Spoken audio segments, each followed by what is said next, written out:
Hey guys, good evening and thank you for tuning in again. It's time for another quick video from the studio, and this one is a tutorial on how to do realistic deep snow and different snow effects on miniature bases. So this was requested of me today, so I thought I'd just quickly knock one up in order to help some people. So what you can see here is a work in progress base for one of my competition pieces called Smelly's Heroes, and if I zoom in you can see it's still drying, hopefully without hair on it. Let's just see if I can get in a bit closer. Lovely. So this is deep snow and you can see that it's crystallizing, and it's, I don't know if you can actually see in the light, it's shiny and very sparkly, but it looks like, in this instance I've done it to be melting snow, and I think, you know, if you're getting close to it and you were to look at this without realizing it was a miniature, you would probably think it was melting snow. And then this is all resin water and stuff and mud and slush from the snow that is melting, and you can see that the dirt and water is leaching into the snow as it melts. So this is obviously not pristine pure white snow. This is deliberately done as a tank ammo depot for the Grot tanks that I'm working on, of which here is one of them. This is Oddball's tank from Smelly's Heroes. So these will be a lot of fun when they're all done, and they will be positioned around the base taking orders on the Teeth Raid. That is the whole theme of it really, but excuse me, that's another thing. So realistic snow, and if we look at like up here and stuff, so if I can get it a bit closer again, there we go. Realistic snow is actually ridiculously easy to do, thanks to arguably one of the world's best hobby products. So this isn't bicarb, and there's many different ways you can do it. You know, lots of companies sell snow powders and stuff, and you can sprinkle them on PVA like you would do basing flock. There's the foams and stuff like that which you can buy, which are universally shit in my honest opinion. Don't waste your money. There's some of the water effect stuff you can do as well, which is also pretty good, but it doesn't make overly good snow. And the primary problem you have with snow, if you don't know what you're doing, is it turns yellow after a period of time. So I can categorically tell you from personal experience that this snow does not yellow over any amount of time. I've got pieces done with this snow 10 years ago. That's a lie. 8 years ago, that's still look exactly the same. They haven't yellowed at all. Okay, so let's just move this out of the way and I'll show you what it is that we're doing. So all I've got is a block of wood here, and I'm just going to put some deep powder on it and show you how to work the snow and stuff. The things you will need in order to work with snow are a stick. I actually think coffee stirrers are probably the best thing you can possibly acquire from any coffee shop to do this. But you want something that's wood and disposable, but also something that's going to allow you to be able to manipulate the material and move it around. As you can see, this has been heavily used in the last 2 days, but you want something you can chuck away to mix this snow up in. And then you're going to need two products. The first is really good quality PVA. Now I'm in the UK and I use EvoStick wood glue. It's basically PVA, but it's really good quality.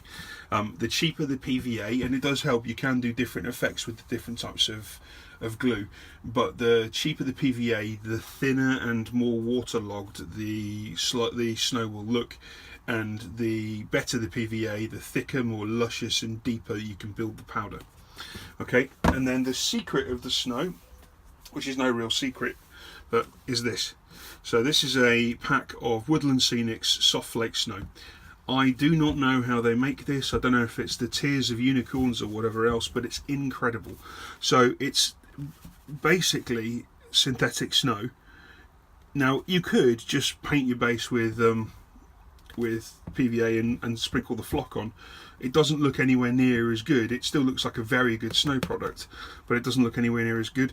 The secret is to mix it into a paste with PVA, and then what you get is this beautiful consistency that then dries with the shine and the shimmer. I don't know if I just tilt this. No, I can't. Dries with the shine and the shimmer of real snow. So I'm going to show you the consistency that you want. So it's just hoon a little bit of powder in the bottom there. You can get, if you're in the UK, you can get Woodland Scenics from any hobbycraft store. Most game stores sell Woodland Scenics stuff, but it's a railway enthusiast or model railway enthusiast's product mix. I'm just going to put some PVA in with it. And you want a good dollop, but there's going to be a rule of thumb that we're going to work towards. You can also get Woodland Scenics on eBay, everywhere basically. I used to buy it from eBay before I discovered that you can freely get it in Hobbycraft just down the road from me, which is crazy. It is moderately expensive. I think it's about £10 or £11 for that big tub, but one of those big tubs will last you forever and ever and ever. So actually, first time round, that's not so bad. What you want is a wet paste, a bit like icing sugar actually when you're icing a cake. Now this is very wet, so this would dry as very smooth deep powder. The thicker it is and the drier it is, the more you're able to pull it into peaks and everything else. You've got to remember the consistency is really important. So if you're putting it on wet and you arrange it all beautifully, over the course of the hour or so it takes to dry, it's going to settle and smooth completely to all of the sculpting you've done being invisible, and it's also going to pour down the sides of your bases. So you need to consider the area you're applying this to before you actually go ahead and apply it, in terms of what gravity will do to this and what consistency you need. But if we bring the block of wood in, and I'll just take a good lollop of this out and we'll roll it on. Okay, so you can already see here it's holding its shape quite nicely, and it gives you those lovely rounded edges that you get on real soft powder that's sort of drifted or grown around stuff. So you can take it and you can tap it and maneuver it along, or I just prefer to just literally pull it. And with a bit of practice you can get it so those edges that form where the pull disappears, or it looks a bit bitty, don't actually appear. You get a smooth transition. And what I like about this is if you play it just right,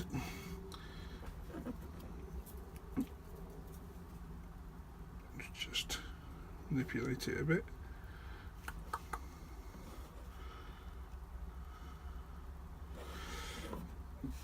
The snow will develop into peaks and it will fall down, and obviously it'll do this itself naturally over the next period of time, ready for the morning. But that if I was to come back in the morning, that would have smoothed off and been peaks, which also means that you can do wind-blown snow, and using just different techniques of the tool that you're applying in terms of twisting and turning and however you want to go and do it. You can put large amounts of snow on, take the snow off and just leave wind-blown snow, or you can do really big, deep, lovely crisp white powder.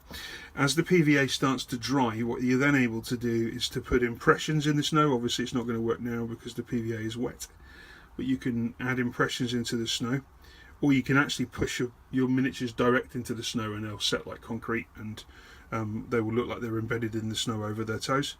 And that's a really cool thing to learn, because it means you can do effects like, you know, piss holes in the snow, or where something's been dropped by a figure and there's a hole where it's fallen into the snow.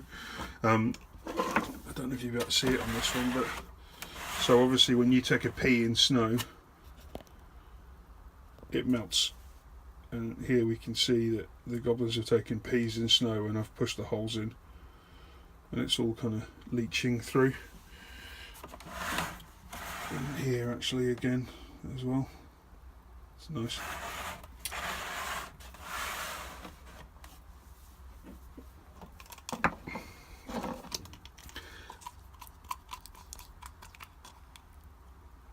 you can take some pretty big whacking amounts of this stuff. You can build it up in several layers as well if you want really deep snow. And really deep snow is useful for submerging tanks and like snow drifts and stuff like that. But that will dry looking, well, really pristine, to be honest. Actually, while I've got this snow mixed up, I'm going to just add a bit more snow in a few places on here. The benefit of adding it in layers is that this will still smooth down a bit, but it's going to dry in the layers, which kind of helps to resemble that you may have had multiple snowfalls. There's not much I need to add on. What I want to do is just tidy up some of the regrettable leaching areas. So if you look at this bit I've just done here, for example, there's purple heather underneath. I thought it'd be cool to use winter plants on the base. What I didn't realise is after I'd inked the winter plants, when I applied the snow, that they were still a bit wet, which means that they leached the purple colour into the snow. And obviously snow isn't purple, it's not green either, but you know, if you're taking a piss in snow, it's going to be green. So what I did is deliberately, you can't actually see what I'm working on, sorry. What I did is deliberately wait for all this to dry, or to dry enough, and then I can start to remedy that again with another layer of snow.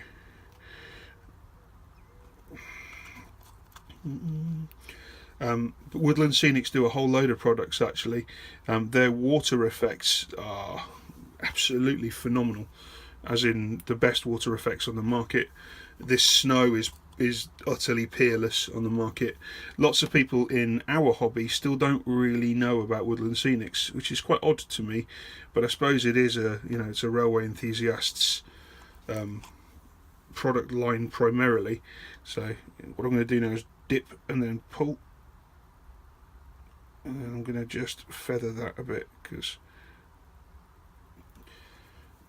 I want the piss holes to not have leaking stuff around them.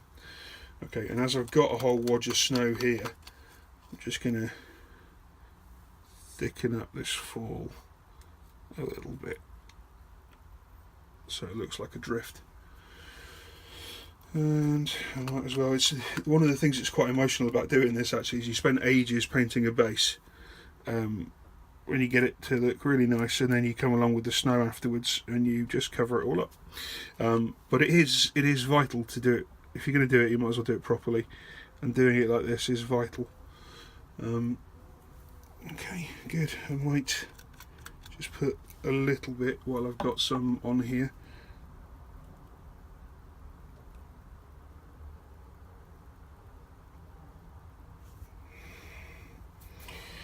Now I've got to just take that bit off the icicles that I spilled. Stupid. Okay.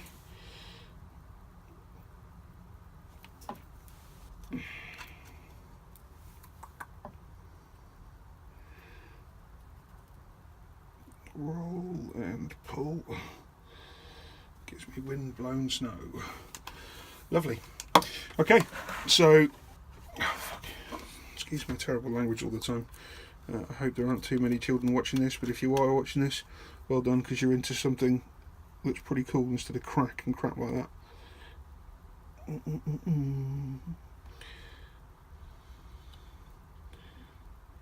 Okay, there we go. So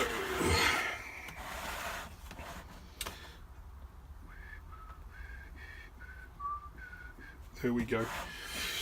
Lovely. Realistic snow.